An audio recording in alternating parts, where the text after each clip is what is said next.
किस तरह से भारतीय जनता पार्टी भगवान राम का व्यवसायीकरण कर रहा है और भगवान राम को एक चावल के पुटली बांट के लोगों को चावल का पुड़िया घर घर पहुंचा के हमारे लोगों को दिग्भ्रमित करने का काम करता है। भाइयों, पिछले 10 वर्ष से केंद्र में भारतीय जनता पार्टी की गवर्नमेंट है। भारतीय जनता पार्टी सारे विभागों में वैकेंसी को खत्म कर दिया। रेलवे में कोई वैकेंसी नहीं, LIC में कोई वैकेंसी नहीं, NTPC में कोई वैकेंसी नहीं, कार्मिक विभाग में पर्सनल में कोई वैकेंसी नहीं, सारी वैकेंसी को खत्म कर दिया है।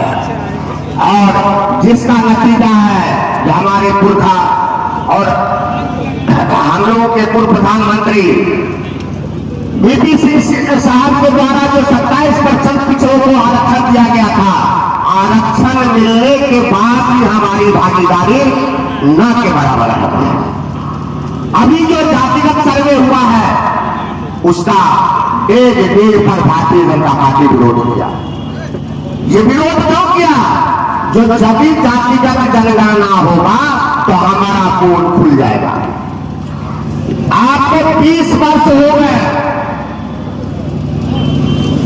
आरक्षण लागू हुए और आपका जो पोजीशन है, जब ये सुनिएगा तो ताज्जुब लगेगा।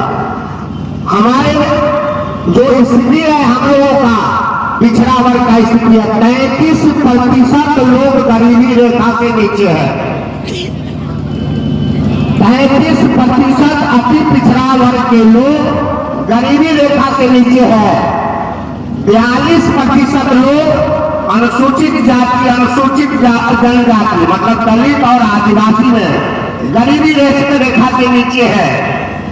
इतना ही नहीं, पूरे बिहार में हम जो 100 में 90 शोषित है, हमारे पुरखा लोहिया जी कहते थे 100 में 90 शोषित है, 90 भाग हमारा है। वो 90 भाग जो है उसका जब आप देखिएगा तो मात्र 9% लोग ग्रेजुएट हैं। सबसे बड़ा विभाग यह है कि मात्र 9%। ये 30 वर्ष आरक्षण के बावजूद हम लोगों की स्थिति इतनी खराब है और भारतीय जनता पार्टी कहता है आरक्षण बंद करो।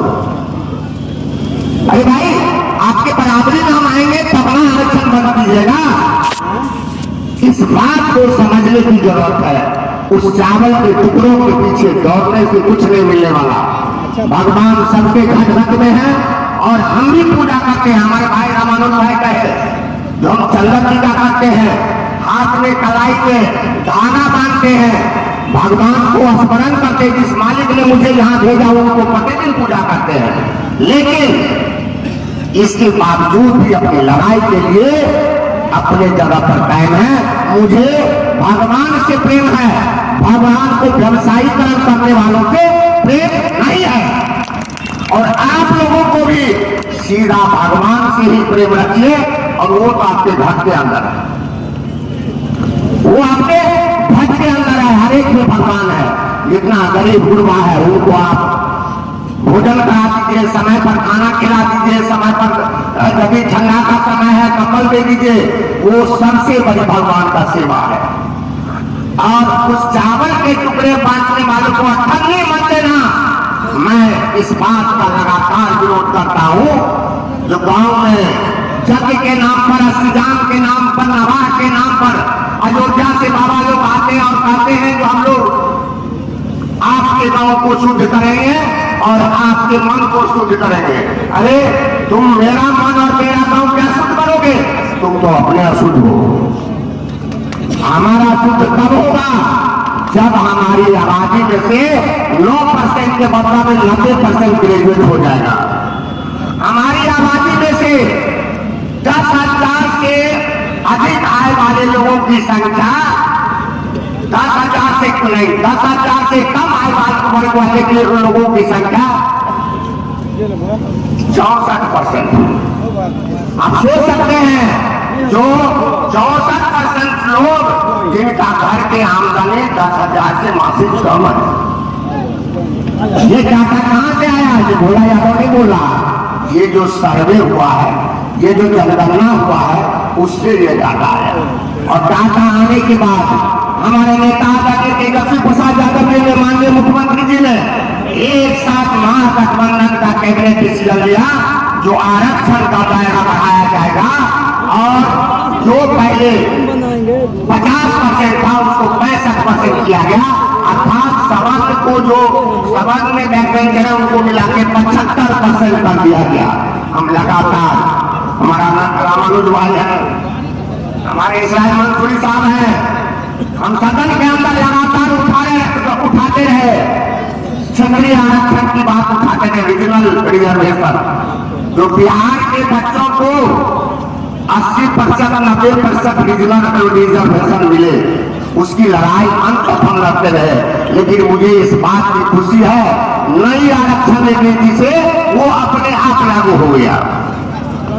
और आज बिहार का बच्चा जब 100 सीट वैकेंसी आता है तो 75 बिहार के बच्चे को नौकरी मिलेगा, 25 में ही कोई बाहर के लोग आकर के ले पाएंगे। ये खुशी हमें मिली। हमारे नेता ने जिस हिसाब से बेरोजगारों को रोजगार देने के मामले में पहल किया है, अपने घोषणा पत्र में हमारे नेता ने कहा था जो अपने मुद्दे पर चुनाव लड़ो, उन्होंने अपना मुद्दा क्या किया, हम ऐसी सरकार देंगे जो सिंचाई, दवाई, कमाई, सुनवाई, पढ़ाई, ये सारे चीजों से आपको सुविधा उपलब्ध करा दे, ऐसी सरकार देंगे। और उसके साथ बोले थे यदि मेरी सरकार बनेगी तो 1 साल के अंदर 10 लाख युवाओं को रोजगार देंगे। आज 2.5 लाख लोग ज्वाइन कर लिए और 2.5 लाख से ऊपर पाइपलाइन में। ये हमारे नेता तेजस्वी प्रसाद यादव की उपलब्धि है। भारतीय जनता पार्टी के लोग चावल बांट करके हमको धर्म के नाम पर बदलाना चाहते, हमें रोजगार नहीं देना चाहते। इस बात को हकार करकर चौराहों पर बोलिए, अपने लोगों को समझाइए ये चावल के टुकड़े जो बांटे जा रहे हैं, इससे हमारे अंदर बैर फैलाया जा रहा है। हमें रोजगार चाहिए, हमारे बच्चों को नौकरी चाहिए, हमें शिक्षा में गुणवत्ता चाहिए। सारी चीजों की तरफ हमारे नेता का ध्यान है और उस दिशा में वो काम कर रहे हैं। और इस बार का भी जो चुनाव होगा, राष्ट्रीय जनता दल ने महागठबंधन अर्थात इंडिया गठबंधन अपने मुद्दे पर चुनाव लड़ेगी और उसके मंसूबों को पानी पानी कर देगी। इसके लिए आप लोगों को विचार से लैस होने की जरूरत है।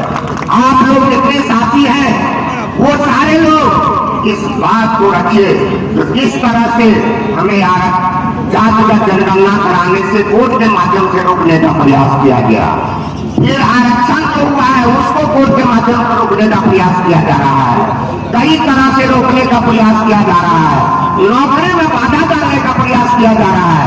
लेकिन इसके बावजूद हमारे नेता इतनी तरह की एजेंसियों से परेशान होने के बावजूद भी अपने कर्तव्य पर निष्ठापूर्वक लगे हुए हैं और आप हम सबकी भलाई के लिए लगातार संघर्ष कर रहे हैं।